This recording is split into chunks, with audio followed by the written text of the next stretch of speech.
It's story time with your creepy Uncle Jizzo.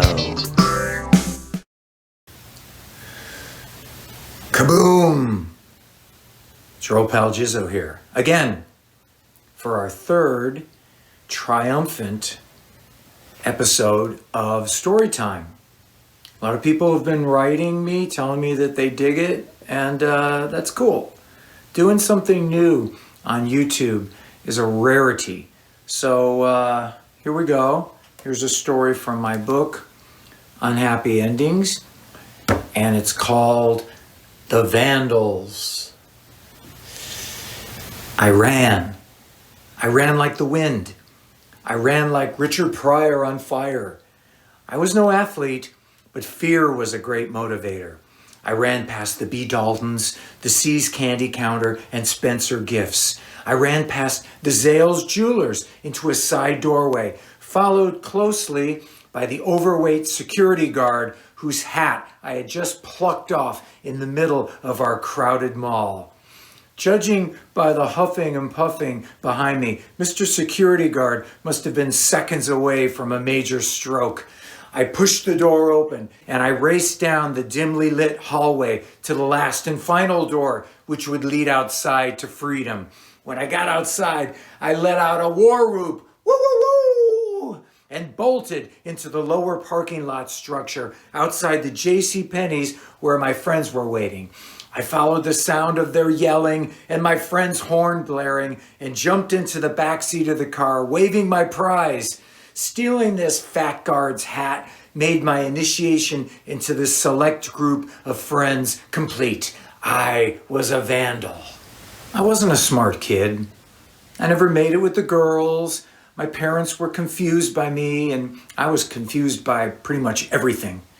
But I was a good vandal. That is to say, I was good at fucking up people's property. I couldn't throw a football worth shit, but with an egg, I was Joe Namath. Okay, here they come.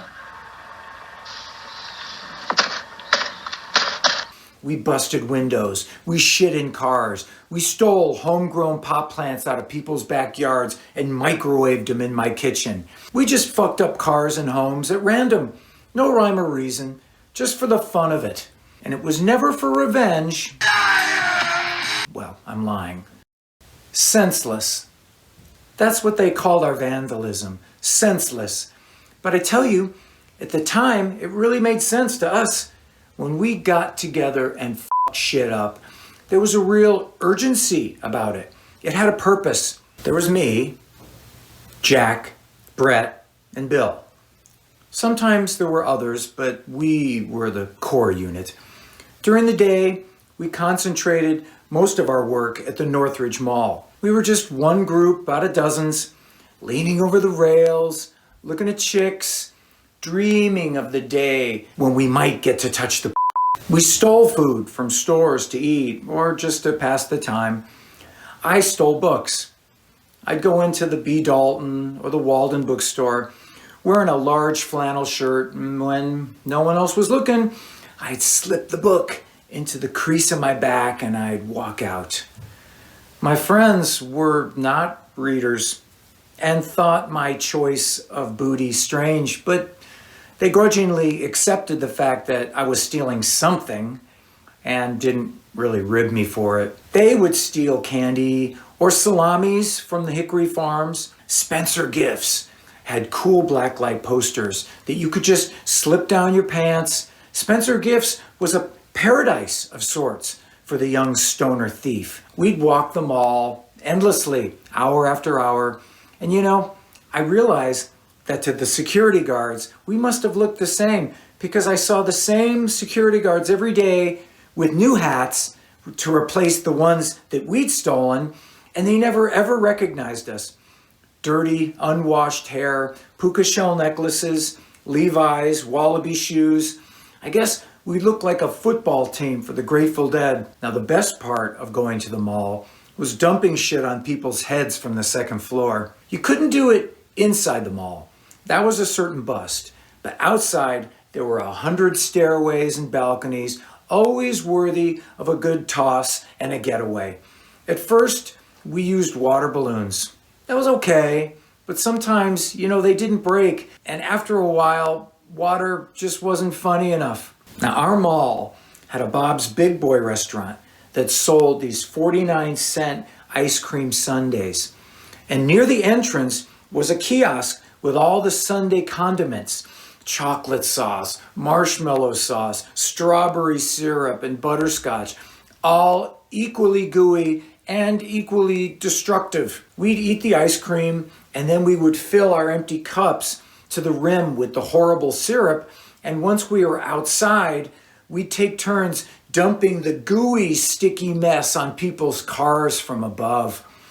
All that shit bubbling in the hot sun really made a nice mess, and that was fun. Then we decided to grease pedestrians with our new invention. People got really mad when you hit them with a quart of chocolate sauce or strawberry.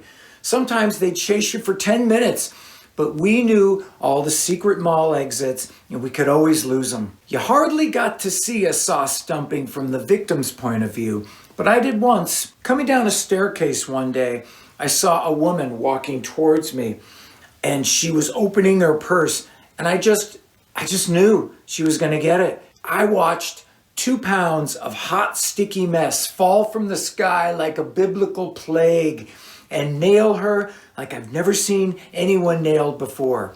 Someone got her purse with a direct hit and filled the whole thing up with chocolate sauce and nuts.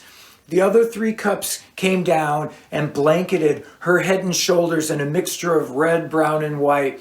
Man, she looked like Carrie just before the knives started flying. Of course, I had to pretend that I was just as surprised as her that it was happening. That unrehearsed look of, "Oh my God," or "Somebody get those kids." She knew. She knew. She gave me a look that said, "I knew it was you." And I felt bad. Well, for a second. Stop it! Do you hear me? When I turned 16, I got the use of my mom's car and found out that now we could do some real damage. Now we were a mechanized threat, a mobile stoned panzer division. There was a long stretch of empty road near my house called Winnetka Avenue. And my friends and I would take turns drag racing up and down the wide streets, jousting with each other with water balloons.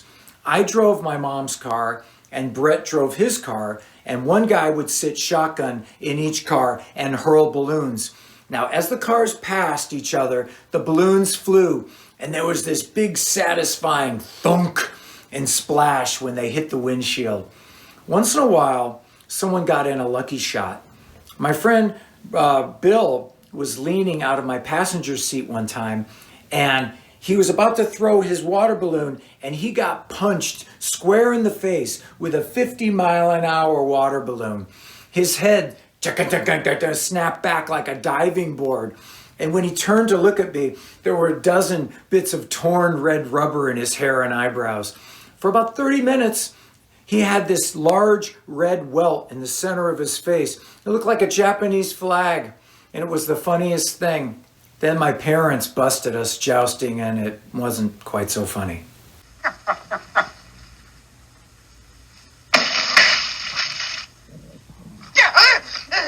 We stole fire extinguishers from the local elementary school and used them as giant squirt bottles as we drove the hot summer nights.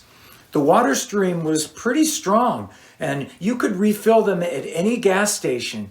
You could shoot for miles. We enjoyed pulling up to bus stops and asking directions of the passerby, and then at the appropriate moment, shooting them off their chairs with several well-placed blasts.